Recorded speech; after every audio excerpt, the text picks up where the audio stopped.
Hey, what's going on YouTube? Alabama Reloader here. This is going to be part 2 of the 223 primer test. So I'm actually going to be loading some of the rounds now. I probably won't load all of them because I don't really think you want to sit through a video where you just watch me load up somewhere in the neighborhood of 40 rounds of 223, measuring powder, all that fun stuff. So that's what I'm about to do. I have to calibrate my RCBS Chargemaster 1500, so I got to do that first. But here are the primers again that we're going to be running. So a couple of Remington there, 6.5, 7.5 Winchester small rifle, CCI small rifle BR4s, number 400s,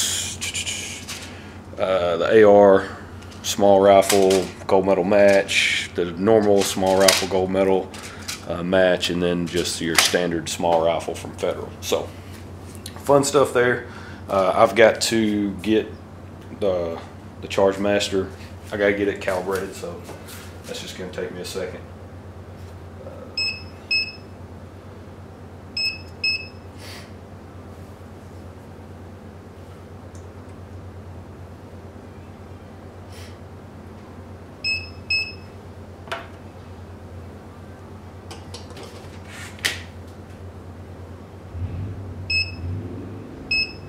Alright, calibrated, life is good, pan on there, zero it out. Alright, now we're good, we got a zero. We're loading all of these with 21.5.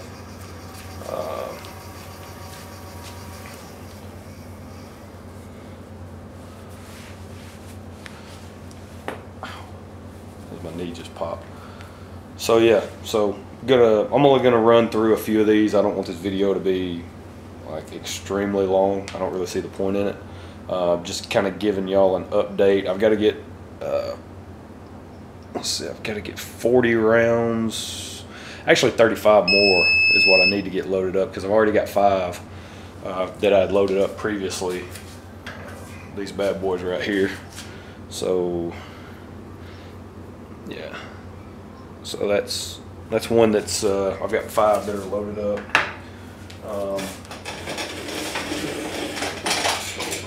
5 that are loaded up with the gold medal match. So 5.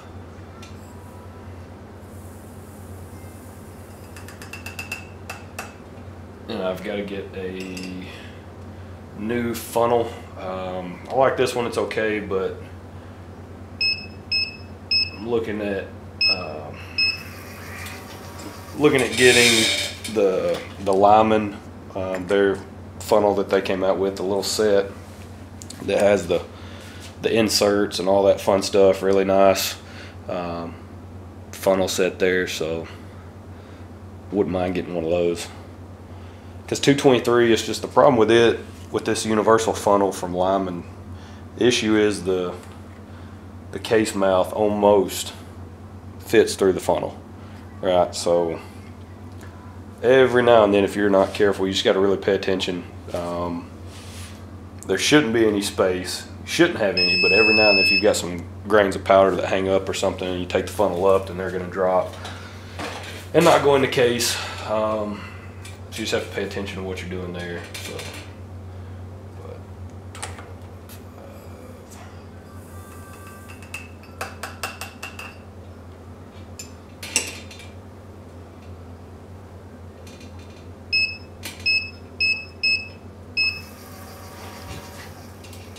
So I'll just load up a few, you know, that way you can kind of get an idea of the process. If you're new to reloading, you can basically get an idea of time. So it takes a little bit of time, but when you have time, then that's good. So my daughter actually, she passed out watching the movie Elf, so she's over there on the couch. She ate a few slices of pizza and then passed out on me. So I was like, well, while she's asleep, I might as well go ahead and take advantage of that time and try to load some of these up. Try to get a couple of videos up on YouTube tomorrow. Try to get them loaded. Try to get them uploaded. So part 1 and part 2.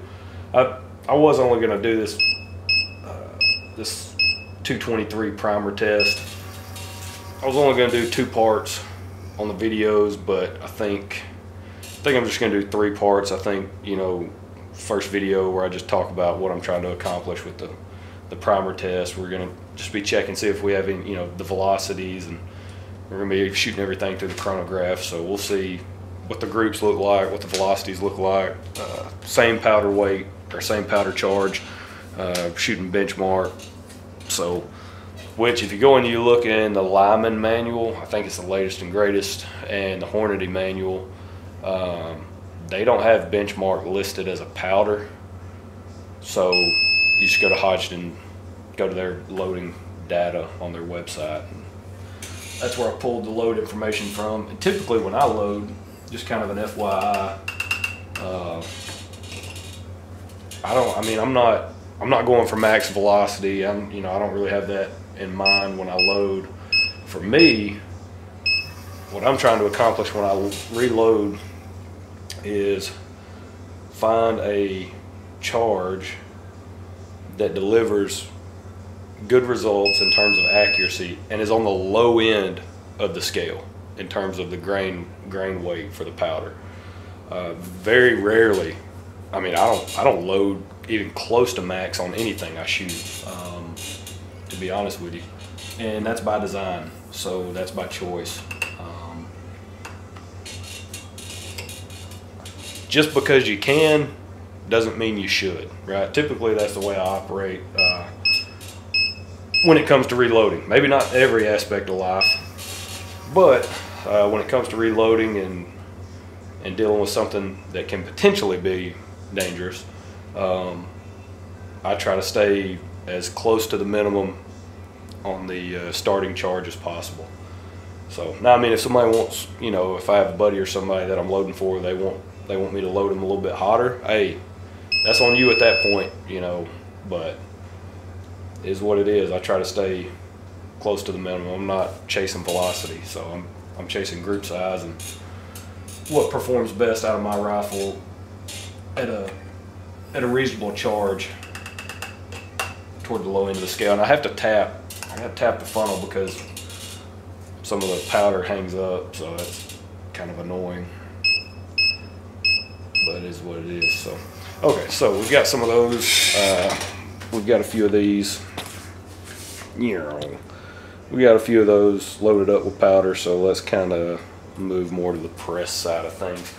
So Lee Classic Press, I think this was the anniversary kit. Bought it on Amazon a couple of years ago, and I think I paid, oh man, it was somewhere in the neighborhood of like 120 bucks or maybe 100 bucks. I don't know. It was cheap. It was cheap enough for me to want to pull the trigger on it, no pun intended. So that's what I did, and went with that. So got the 223 bullet seating dies, a Lee die set up in there, and I can load these out to 2.290 on my overall length. The distance to the lands in my rifle is 2.4, so 110 thousandths a jump. But I can't load them any further. That's as far as I can load them with the mag, so that's what we're going to go with. Let's see. Take that back. Grab the calipers here. Let's just check, see where we're at. And I measure to the bullet tip on these simply because I mean, there are a lot of inconsistencies in the bullet length. You know, a few thousandths here and there, so you can have a lot of variation. And I've seen that with other bullet brands, but these Barnes, to be honest with you, these Barnes match burners, 69 grain match burners, I I was kind of surprised at the consistency that I was seeing to bullet tip on the measurements. So not bad. Good job, Barnes. A little bit more consistent than I've seen in from other bullet manufacturers. So I'm not going to mention any names. I'll just leave it at that. So.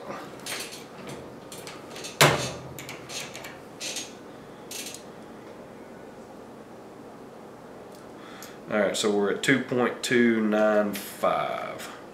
So we got that's where having a micro adjust would come in handy, by the way. When you're trying to dial down 5 thousandths, and you're just, you know, trying to bump your way down to it, you know, that's when having that micro adjust would probably come in handy. Would come in handy, not probably, but it would. So that's something else I'd like to look into, maybe upgrade on my reload mitch. So there we go, 2.290 on the button. So there's that one. So next let's load up a few more. I'll show y'all a few more, and we'll see if we're getting halfway consistent measurements to the reloading, measuring to the bullet tip. So I mean, I know I was the other day when I checked the ones that I had loaded previously. Everything seemed to be fine, and they were checking out pretty good. Just maybe a couple thousandths variation here and there, nothing major. Nothing that made me want to go away from nothing that made me want to go away from. So there we go, 2.290. So life is good. So that's pretty much it.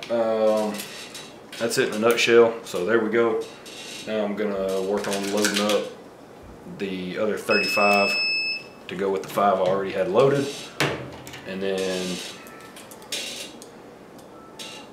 once I get all that done, that's when I will hit the range. So this will be part 2. Part 3 will be just a review of the data. So it'll be a review of the target and review of the group sizes, the velocity that we get on the chronograph, all of the above. So it'll just be a review of that. So, all right. Again, I appreciate you guys checking out the video. This is just sort of a short, sweet, you know, kind of step in the process. Hey, here's part 2 of the 223 primer test video. So appreciate you guys checking it out. If you have any questions about anything, setup, reloading equipment, whatever that you see here, just let me know. I'll be happy to answer them. I've got the Lyman Case Prep Express right down there, and then of course I got the universal trimmer, all that fun stuff. So if you have any questions, just let me know. I'll be happy to answer any questions y'all throw out there. So appreciate it. Y'all have a good one.